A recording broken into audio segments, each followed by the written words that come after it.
Hello friends, நம்ம இந்த TNPSC group 4 exam தேவையான டெய்லி ஒரு மேக்ஸ் வீடியோஸ் பார்த்துட்டு இருக்கோம். அந்த வகையை இன்றைக்கி நம்ம பார்த்தோன்னா டே 151 இருக்குது. இதுக்கு முன்னாடி 150 வீடியோஸ் வந்து பார்த்தீங்கன்னா சிம்பிளிஃபிகேஷன் டாப்பிக்காக போட்டிருப்பேன். இதுக்கப்புறம் வர வீடியோஸ் எல்லாமே உங்களுக்கு பர்சன்டேஜ் பேஸ் பண்ணி உங்களுக்கு வீடியோ கொடுத்துருப்போம். உங்களுக்கு சிம்பிளிஃபிகேஷன் எதுவும் டவுட்ஸ் எதுவும் இருந்தால் இதுக்கு முன்னாடி நான் போட்ட வீடியோ லிங்க் எல்லாமே என்னுடைய டிஸ்கிரிப்ஷனில் கொடுத்துருக்கேன். மறக்காமல் யூஸ் பண்ணி பாருங்கள், ரொம்ப யூஸ்ஃபுல்லாக இருக்கும். ஃபஸ்ட்டு பாருங்கள், கொஸ்டின்ஸ் என்னன்னா 233 1/3% ஐ பின்னமாக மாற்றுகன்னு சொல்லி கொடுத்துருக்கேன். அடுத்து பார்த்தீங்கன்னா என்ன இங்கிலீஷில் கொஸ்டின்ஸ் இருக்குன்னா எக்ஸ்பிரஸ் 233 1/3% ஆஸ் எ ஃப்ராக்ஷன் அப்படின்னு சொல்லி கொடுத்துருக்கேன். சரிங்களா?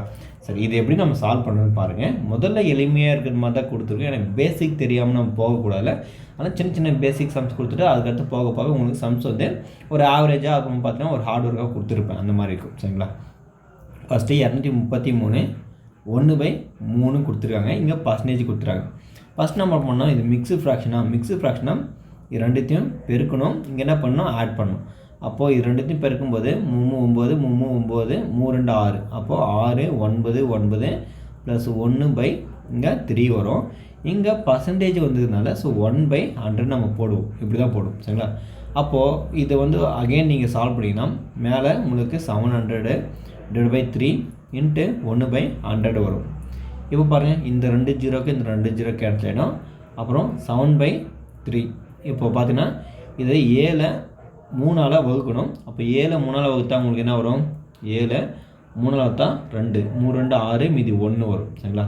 அப்போ இது எப்படி எழுதலாம்னா டிவைடட் வந்து 3 இருக்குது, அது இங்கேயும் அகத்து கோஷன்ட் என்ன இருக்குது, இங்கே இருக்குது 2 இருக்குது. சரிங்களா? ரிமைண்டர் வந்து நம்மளுக்கு என்ன இருக்குது, 1 இருக்குது. நீங்கள் என்ன செக் பண்ணி பாருங்கள், 3 2 6 6 + 1 7. அப்போ 7/3. சரிங்களா? இந்த மாதிரி வந்துடுச்சு. அப்போ நம்மளுடைய ஆன்சர் என்ன இருக்குது, 2 1/3 தான் ஆன்சர். 2 1/3. அப்போ இதுக்கான ஆன்சர் வந்து பார்த்தீங்கன்னா ஆப்ஷன் டி தான் சரியான விடை, 2 1/3. சரிங்களா? இதே மாடலில் உங்களுக்கு நான் ஹோம்ஒர்க் சம் ஒன்று கொடுத்துருக்கேன். ப்ராக்டிஸ் பண்ணிவிட்டு இந்த ஆன்சர் வந்துச்சுன்னு சொல்லிட்டு கமெண்ட் பண்ணுங்கள். இங்கே பாருங்கள், என்ன உங்களுக்கு கொஸ்டின்ஸ் கொடுத்துருக்குன்னா பின் வருவனவற்றுள் எது பெரியதுன்னு சொல்லி கொடுத்துருக்கேன்.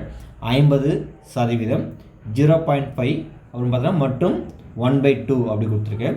Which is greatest in 50%, 0.5 and 1/2. சரிங்களா? இந்த கொஸ்டின்ஸ்க்கு ஆன்சர் என்னன்னு சொல்லிட்டு நீங்கள் ஃபஸ்ட்டு டிசைட் பண்ணிடுங்க. டிசைட் பண்ணிவிட்டு இதுக்கான ஆன்சர் கண்டிப்பாக நான் ஷோ பண்ணுறது ஆன்சர் தான் நீங்கள் டிசைட் பண்ணிங்கன்னா கண்டிப்பாக ஒரு தம்ஸ் அப் கொடுங்க. சரிங்களா? நம்ம ஏன்னா நீங்கள் கரெக்டாக ஒரு ஆன்சர் இந்த மாதிரி கொஸ்டின்கெல்லாம் நீங்கள் கெஸ்ஸிங் கரெக்டாக பண்ணால் மட்டும் தான் அந்த அவுட் ஆஃப் 25 ஈஸியாக வாங்க முடியும். அதுக்காக தான் சொல்கிறேன். ஏன்னா நம்ம அவசரத்தை எப்படி போடுறதுன்னு தெரியாமல் கூட தடுமாறி ஏதோ ஒரு ஆன்சர் போட்டு வந்துடுவீங்க. ரொம்ப கேர்ஃபுல்லான ஒரு சம். இதுக்கான ஆன்சர் வந்து நீங்கள் என்னன்னு சொல்லிட்டு ஐடியா வந்துட்டு இருக்கோம்.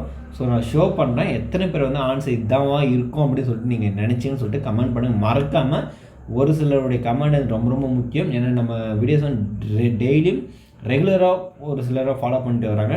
அவங்களுடைய கமெண்ட்ஸ் ரொம்ப முக்கியம்னு சொல்லிட்டு நான் எதிர்பார்க்குறேன். இதுக்கான ஆன்சர் பார்த்தோன்னா எல்லா மதிப்புகளும் சமமாக தான் இருக்கும். All are equal. இதுதான் சரியான விடை. சரிங்களா? இந்த மாதிரி நீங்கள் எதனா திங்க் பண்ணியிருந்தீங்கன்னா உங்களுடைய கமெண்ட்ஸ் வந்து நான் எதிர்பார்க்குறேன். மீண்டும் அடுத்த வீடியோ சந்திப்போம். நன்றி.